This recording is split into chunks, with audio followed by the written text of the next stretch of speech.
been submitted so far? Is it 10 to 20? If you think it's 10 to 20, stand up. If you think it's 30 to 40, you can stand up. If you think it's 60 to 70, you can stand up. If you think it's 70 to 80, wow, so more people think that there's more NDCs, more than 70 that have been submitted already. Sorry? 10 to 20, okay. Everywhere, all global, worldwide. How many, sorry? 20 to 40? 40 to 60, okay. 60 to 80? 62 have been submitted already. Yes. So good job, good job. I wish I had something to give you as a prize. Okay.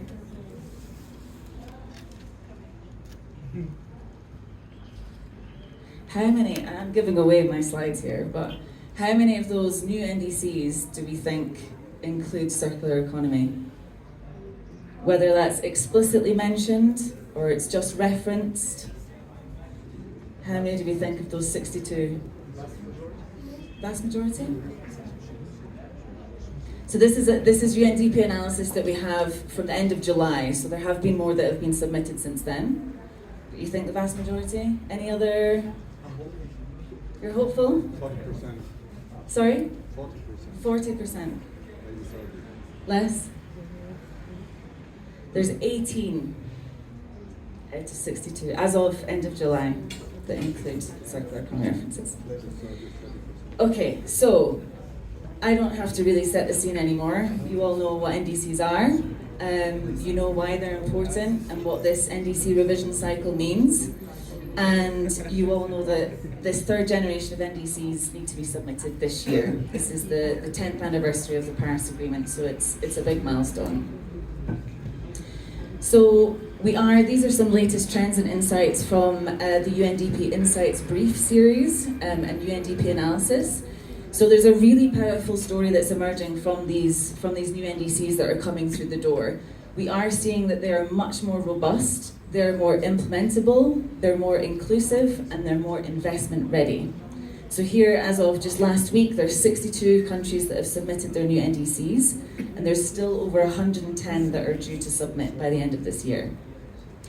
We are also seeing that developing countries in particular are building on their previous NDCs. So they're expanding the scope of GHG emissions, they're adding additional sectors or subsectors.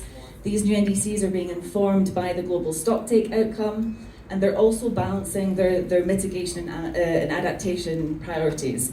And as we know, that adaptation is a key priority for this region. We're also seeing that all the new NDCs that have been submitted include biodiversity, ecosystems, or nature-based solutions. So this is, as we've discussed earlier, this is really helping enhance the policy alignment, policy coherence with other instruments such as national adaptation plans, national biodiversity strategies and action plans, and land degradation neutrality targets. And then finally, 93% of these NDCs are enhancing gender equality and social inclusion. So this really demonstrates the importance of a whole of society approach, and that meaningful engagement of all actors of society is central to the NDC process. So here is, as I mentioned, the analysis as of the end of July. So we have 15 countries that have made an explicit reference to circular economy in their new NDCs. And this is as part of their policy and measures that they're hoping to use to deliver their new climate commitments. We have 5 countries that are linking to broader circular approaches, so linking to SDGs, sustainable lifestyles, sustainable patterns of consumption and production. And of these 18 countries, we have 13 new NDCs from Africa. And the ones with the asterisks are ones who have either explicitly mentioned circular economy or have made reference to circular economy. And there are, if I'm not mistaken, there are 5 ACEA member countries among these so far. So congratulations to those that are here.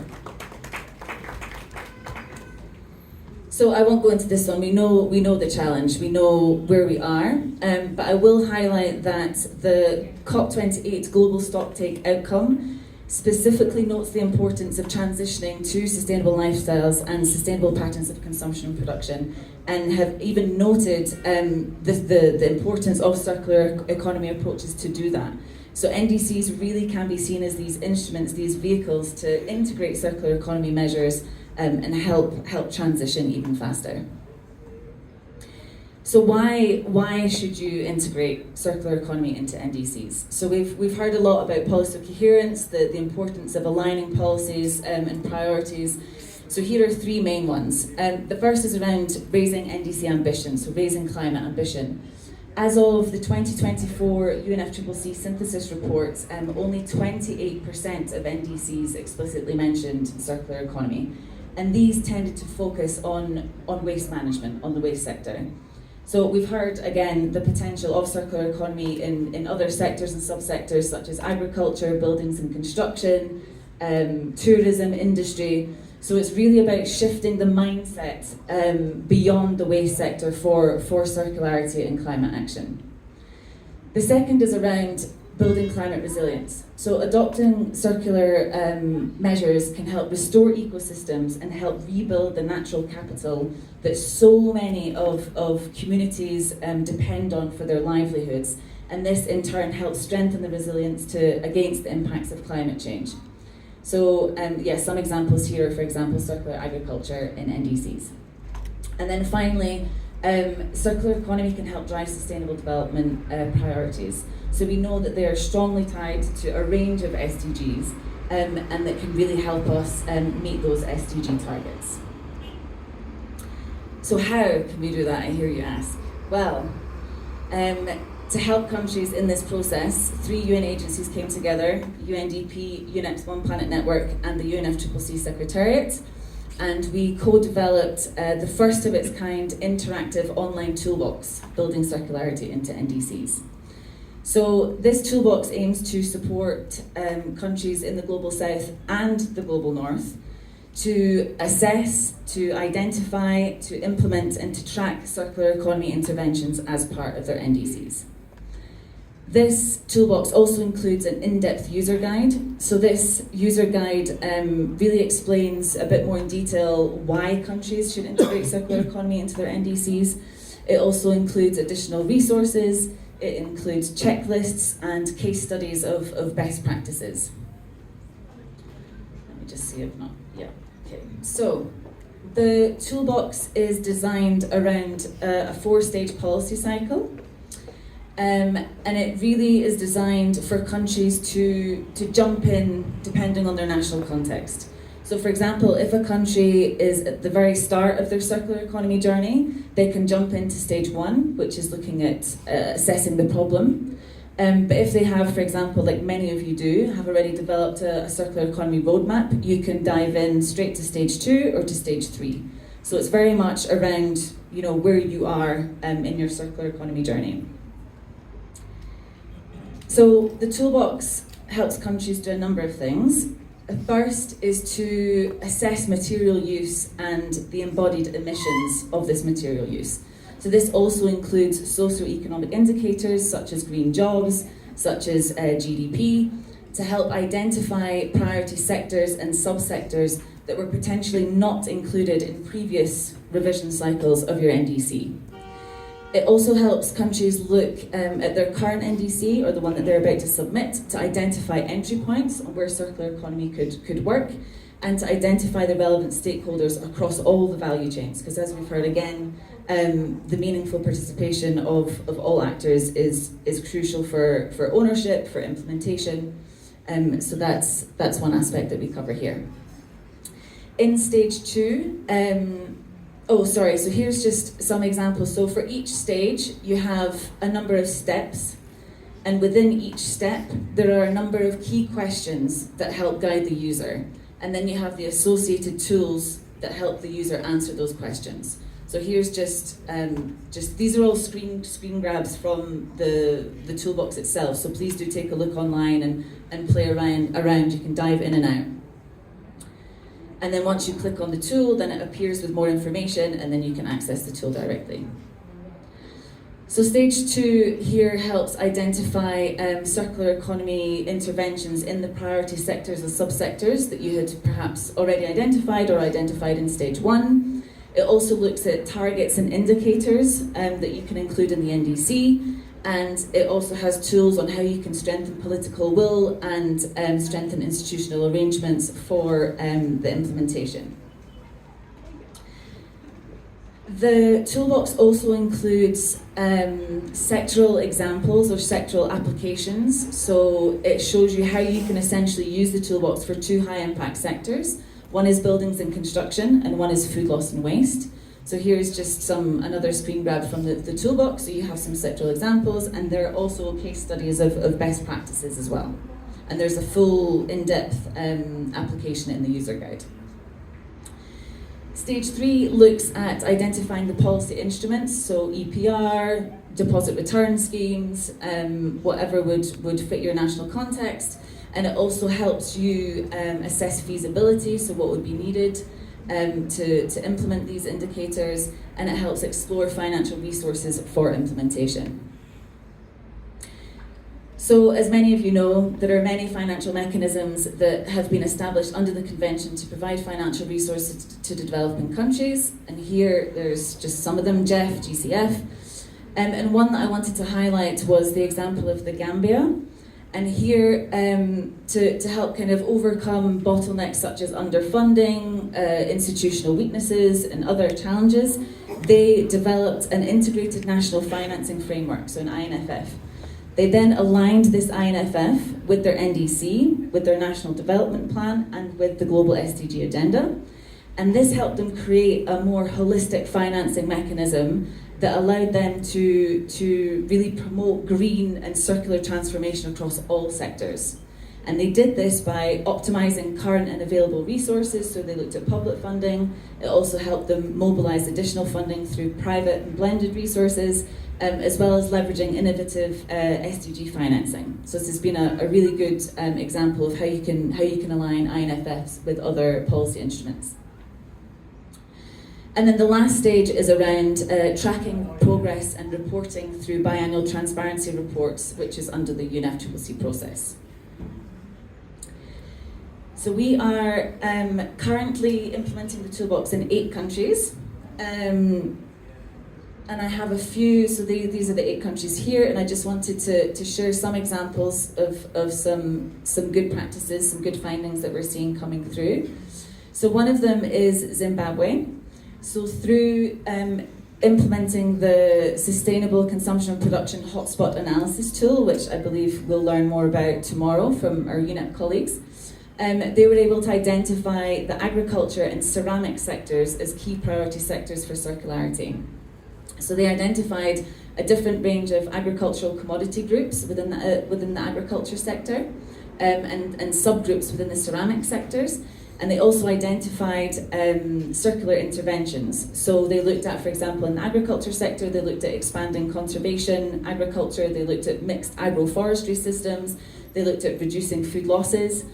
And in the ceramic sector, they looked at potentially designing criteria at the start for buildings and construction, and also using more sustainable resources such as hempcrete. In South Africa, so this was self-funded by the CSIR, and they identified two sectors for circularity, so mining fabricated materials and quarrying construction value chains. So here, a more detailed analysis of these hotspots in these two priority sectors then led them to identify 2 value chains: building construction and civil engineering construction.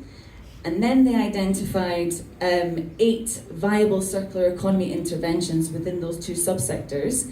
And they found that if those 8 circular interventions were implemented, they could reduce emissions by 52% in the building construction and civil engineering construction value chains.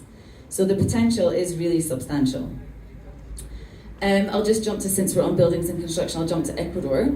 So here they focused on recovering end-of-life tires, which then they created to use a composite material. And this composite material had the same mechanical and technical strength as traditional concrete, but it had less emissions. So potentially they could significantly reduce their emissions for the buildings and constructions value chain, and they're actually looking at integrating this in their IPPU sector within their NDC. And they're currently looking at how they can revise building codes and regulations for this kind of scaling up of this composite material. In Vietnam, they focused on the agriculture sector, so again, this just shows the applicability of the toolbox and depending on your national context. And they focused on recovering byproducts from animal waste and crops in the coffee and value chains. So here they actually found that they could, through organic fertilizer, through the byproducts of these two value chains, they could create enough organic fertilizer to exceed their annual fertilizer demand, and I think it was around 10.23 million tonnes. So this would help reduce the dependency on imported fertilizers, fossil-based imported fertilizers, give farmers an additional income stream, help build climate, economic resilience, and it's looking very positive that this will make it into their NDC 3.0. We've talked about common challenges already, but from UNDP's portfolio, from implementing the toolbox, from the regional capacity building workshops on the toolbox that we've organised, these are some of the common challenges that we've found across regions. So the first is, this is in no particular order, but the first is around strengthening political will. So what we found was that many ministries, even within the Ministry of Environment, Planning, Economy, they didn't know what circular economy was beyond the waste sector. They didn't know the potential for it for other sectors and subsectors. So it's really about building their capacities, raising awareness on the potential for circular economy for climate action. The second was then around establishing good coordination mechanisms across ministries, and importantly, identifying roles and responsibilities. So looking at which agency will lead which work stream, how will that work, who will be engaged, where the focal points will be from each of the ministries. We've also heard the difficulties around collecting robust data, and one thing that we're seeing both in the Global South and the Global North is how countries can report their progress across a value chain within the IPCC sectors of their NDC without double counting. So this is something that, as far as I understand, no one has the answer to. But as part of phase 2 of this project, we are collaborating with other agencies and doing more research into this to see how we can help solve that issue. Then we have the sharing of best practices and success stories. We've found that countries love to learn from each other, South-South exchange, collaboration. One solution that might work well in a country in Africa could work equally well for another country in Latin America. The sharing of knowledge is extremely important. Of course, accessing finance and engaging the private sector, so looking at how to engage SMEs, innovative financing mechanisms, scaling up business models, and then strengthening stakeholder engagement to ensure ownership and implementation. Lessons learned, and I think this is my final slide. Circular economy is a climate solution. We know that circular economy solutions can contribute to reaching NDC targets and to the targets of other NEAs. We know that tailored approaches based on national context work really, really well, but they can be adapted, they can be scaled up, they can be replicated. Capacity building is key. So as we've heard, training, capacity building, technology transfer, whether that's high, low technology, South-South exchange, South-North exchange. So Global North countries have a lot to learn from Global South countries. This is crucial. And then the final thing, circular economy is not a new concept. Indigenous peoples in Africa and other regions around the world have been implementing circular practices for millennia. So with their free, informed, empowered consent, these solutions, these indigenous solutions, should be recognised, they should be prioritised, and they should be implemented for climate action. That's it. Thank you.